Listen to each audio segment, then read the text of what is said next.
Welcome to the backyard. I'm so glad you're here because we need to talk about a mistake that is going to cost a lot of people a lot of money this year. In 2026, the weather is more unpredictable than ever, and if you are still buying those delicate showcase plants from the big box stores, you're basically throwing your hard-earned cash into the compost bin.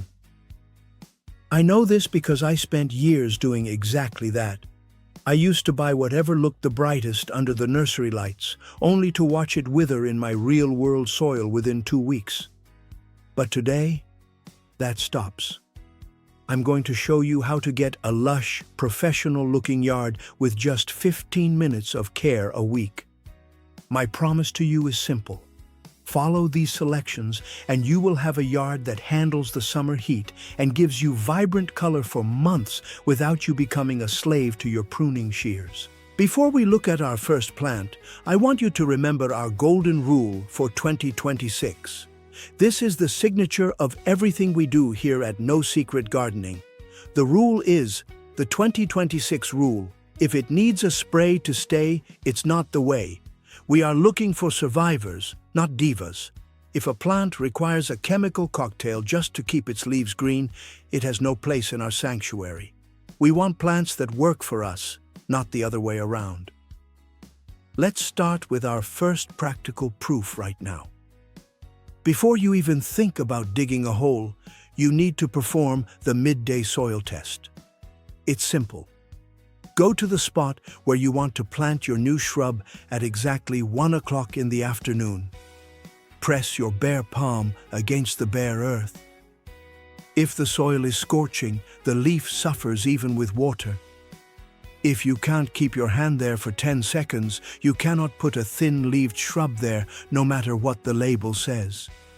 You need something with a waxy, thick cuticle. Now, let's get into our first heavy hitter for 2026. By the 1-minute mark of this video, you need to know about the Titan Grade Dwarf Spirea. This isn't the leggy, messy version your grandmother had.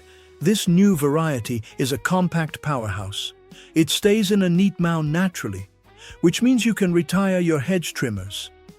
It's what I call an anchor plant. It provides a solid foundation of color that doesn't demand your attention every day. Usually, these plants are overlooked because they aren't the flashiest thing in the blooming aisle, but in most backyards, they are the difference between a garden that looks managed and one that looks like a jungle. When you're at the store, don't be fooled by the showcase version that is covered in artificial growth hormones. Here is your second practical proof, the stem flexibility test. Gently take a side branch of the shrub and bend it into a U-shape. If it snaps instantly, the plant has been over-fertilized with nitrogen to make it look lush for the sale, making it brittle and weak for your yard.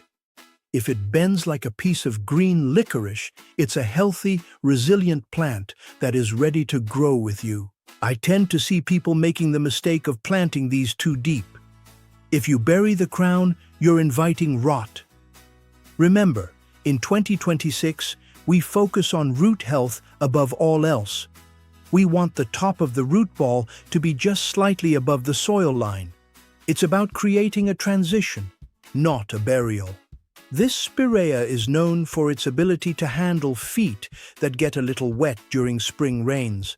But as always here at No Secret Gardening, we make sure there is no standing water. The soil must be always drained. We never want to see pooled water around the base of our shrubs. If you are currently looking at a space in your yard and wondering why everything you plant there seems to die, the problem isn't your thumb. The problem is the showcase plant trap. The sellers want you to buy the delicate stuff because they know you'll be back in 6 months to buy a replacement. We are breaking that cycle today. Whether you have a small backyard or a sprawling acre, the strategy remains the same. Roots first, looks second. If you have a spot that gets full sun all day, this spirea is your best friend.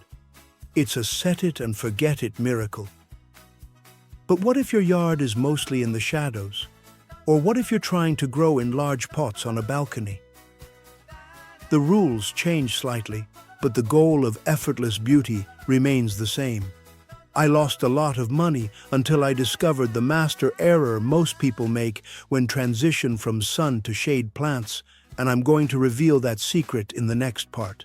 I'm so glad you're sticking with me, because this is where most people lose their confidence and their budget. We just talked about the sun-loving survivors, but now we have to address the shadow trap. You see a beautiful, lush shrub in the shady corner of a garden center. It looks like a piece of living velvet, and you think it's perfect for that dark spot by your front door. But here is the master error. People often mistake a plant that tolerates shade for a plant that loves deep darkness. Even the most low-maintenance shrubs in 2026 need a little bit of light to fuel their engines. If you put a sun shrub in the dark, it gets leggy and weak.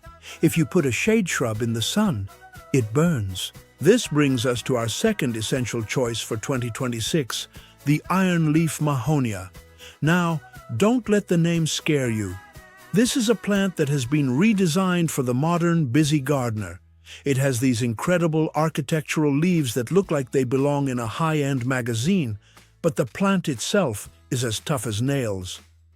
It thrives in that partial shade scenario that leaves many other plants looking yellow and sickly.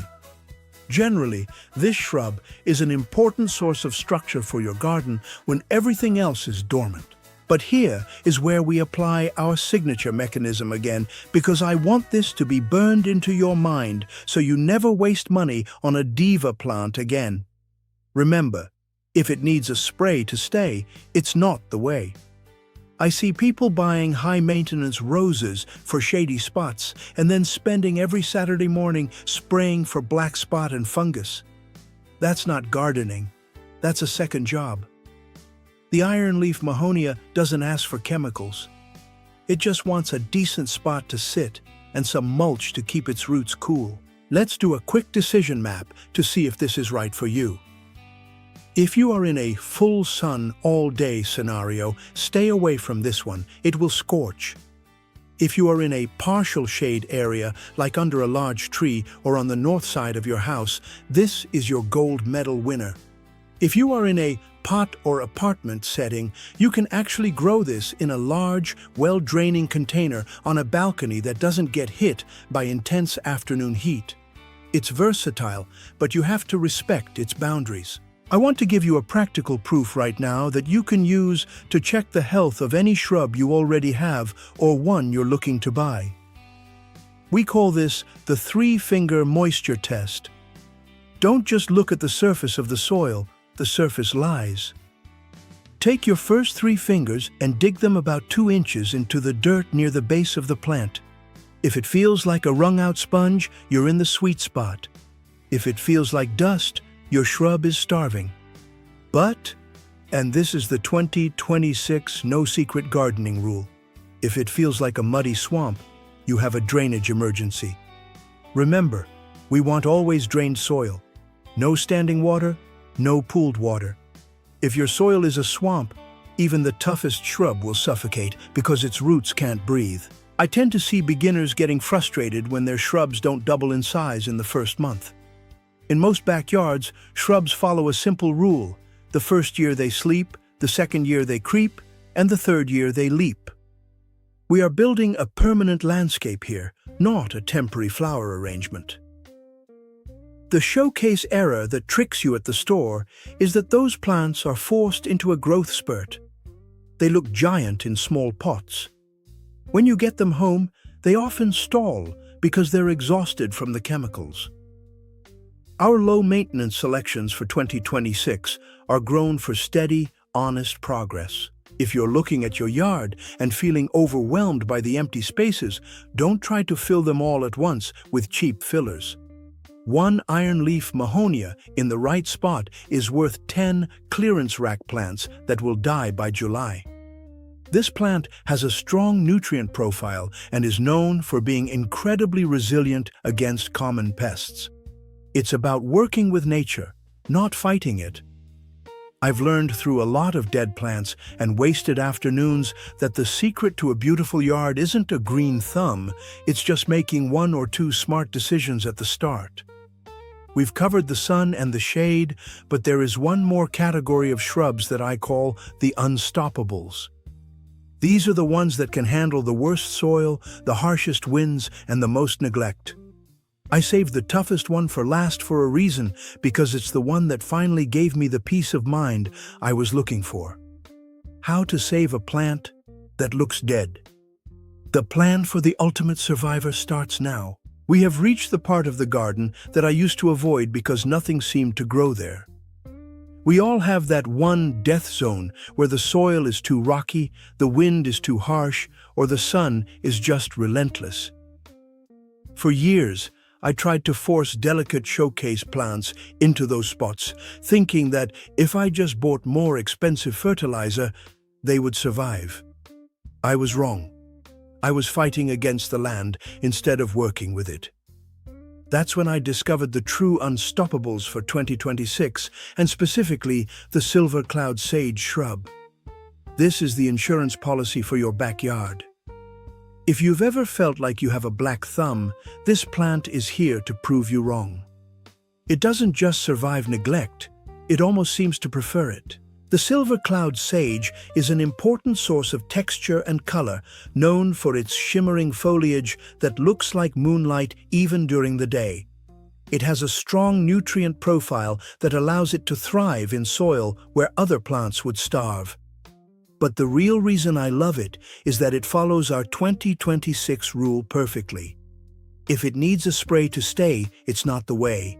You won't be out there with a mask and a bottle of chemicals trying to keep bugs off this shrub. Its natural oils act as a deterrent, meaning you get to spend your time enjoying the view instead of managing a pharmacy for plants. I want to show you how to know if your plant is actually a survivor or just a showcase trick with the leaf resilience test. Take a leaf between your thumb and forefinger and give it a gentle squeeze. A showcase plant will feel thin, almost like tissue paper, and it will bruise instantly. A 2026 survivor like the silver cloud sage will feel thick, maybe a bit fuzzy or waxy. That fuzz is actually nature's sunscreen. It protects the plant from the intense UV rays we're seeing this year. If the leaf is firm and springs back, you have a plant that can handle the real world. As you start placing these three shrubs, the spirea, the mahonia, and the sage, you might feel a bit unsure about where exactly they belong. Let's look at our final decision map to make sure you get this right the first time. If you have a space with full sun all day and perhaps poor soil, the silver cloud sage is your winner. If you have a spot that gets morning sun but afternoon shade, go with the dwarf spirea. And for those tricky, darker areas or the north side of your fence, the iron leaf mahonia is your best bet. If you're working in a small backyard or using pots on an apartment balcony, remember that all of these can be grown in containers. But you must ensure the pot is large enough to prevent the roots from baking, and regardless of where you plant, the no-secret gardening law applies: always drained. We want the moisture to pass through, not sit. No standing water means no root rot and no mosquitoes. If you're feeling like this is a lot to remember, I've put all of these strategies and my personal selection of the top 50 resilient plants into the guide No Secret Gardening. It's designed to be your companion so you can skip the years of expensive mistakes I made. It's about getting you to that harvest and that beautiful landscape faster and with much less stress. So, how do you know if it's working? Within the first 14 days of planting your new low-maintenance shrubs, look for these three signs. First, check the tips of the branches for push. That's the tiny bit of new, lighter-colored growth that shows the roots have taken hold. Second, use the color check. The leaves should stay consistent in their hue, not turning yellow at the bottom. Third, the stem test. The main stem should feel anchored and firm in the ground, not wobbly. If you see these three things, you've successfully transitioned from a showcase shopper to a real grower. I want to thank you for being part of this journey toward a more resilient and beautiful 2026. My goal for this channel is to make sure your yard is a place of peace, not a source of chores. If this helped you feel more confident about your garden, please hit that subscribe button and join our community. I'd love for you to leave a comment below telling me which death zone in your yard you're going to tackle first. Is it the scorched corner or the deep shade? Sharing this video with a friend who is struggling with their plants is the best way to help us grow. Together, we are proving that anyone can have a stunning yard without the secret formulas or the high prices. Grow with ease, smarts, and love. See you next time.